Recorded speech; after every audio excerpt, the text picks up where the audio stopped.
Clip number 1000۔ اس clip میں آپ قرآن پاک کی سورہ شعراء کی آیت نمبر 72 سے 76 تک کی تلاوت، ترجمہ قرآن اور تفسیر قرآن صراط الجنان سماعت فرمائیں گے۔ بسم اللہ الرحمن الرحیم۔ ترجمہ: اللہ کے نام سے شروع جو نہایت مہربان رحمت والا ہے۔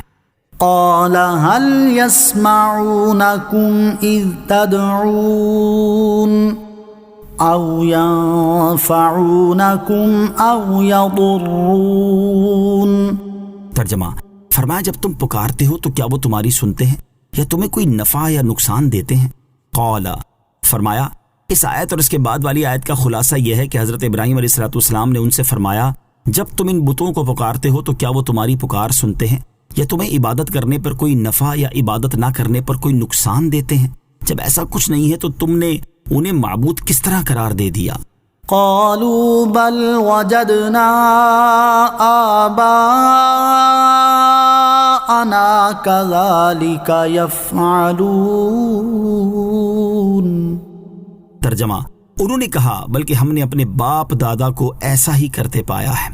قالو، بولے جب حضرت ابراہیم علیہ السلام کی پیش کردہ دلیل کا کوئی جواب نہ بن پڑا تو کہنے لگے بت اگرچہ نہ کسی کی بات سنتے ہیں، نہ کسی کو نفع پہنچا سکتے ہیں اور نہ ہی کسی سے کوئی نقصان دور کر سکتے ہیں، لیکن بتوں کی عبادت کرنے میں ہم نے اپنے باپ دادا کی پیروی کی ہے کیونکہ ہم نے انہیں ایسا ہی کرتے پایا ہے، اس لیے ہم آپ کے کہنے پر اپنے آباء و اجداد کے طریقے کو نہیں چھوڑ سکتے۔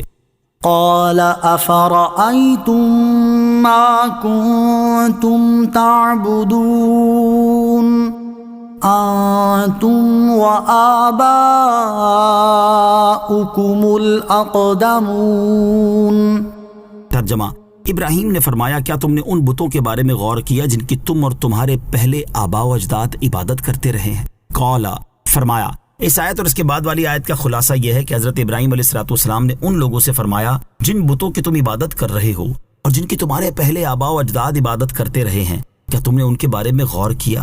اگر تم حقیقی طور پر ان سے متعلق غور کر لو تو جان جاؤ گے کہ جن بتوں کی تم عبادت کر رہے ہو ان کی عبادت کرنا پرانی گمراہی اور باطل کام ہے، اور کوئی باطل کام پرانا ہو یا نیا، یوں ہی اس باطل کام کو کرنے والے تھوڑے ہوں یا زیادہ، اس سے اس کام کے باطل ہونے میں کوئی فرق نہیں پڑتا، بلکہ وہ باطل کام باطل ہی رہتا ہے۔ غمی خوشی کی ناجائز رسموں میں مبتلا لوگوں کو نصیحت۔ اس تفسیر کو سامنے رکھتے ہوئے ان لوگوں کو بھی اپنے طرز عمل پر غور کرنا چاہیے جو غمی خوشی کے موقع پر شریعت کے خلاف رسمیں بجا لانے اور دیگر افعال کرنے پر کوئی شرعی دلیل پیش کرنے کی بجائے یہ کہنے لگتے ہیں کہ ہمارے بڑے بوڑھے عرصہ دراز سے یہ رسم و کام کرتے چلے آ رہے ہیں اور ہمارے خاندان میں شاید ہی کوئی گھر ایسا ہو جو غمی خوشی کے موقع پر ان رسموں اور کاموں کو نہ کرتا ہو، پھر ہم کسی کے کہنے پر ان چیزوں کو کیسے چھوڑ سکتے ہیں؟ اگر یہ لوگ اللہ تعالیٰ اور اس کے رسول علیہ السلام کے دیے ہوئے احکام کو سامنے رکھ کر اپنے طرز عمل پر صحیح طریقے سے غور کریں تو انہیں بھی معلوم ہو جائے گا کہ ان کی کچھ رسمیں اور افعال شریعت کے سراسر خلاف ہیں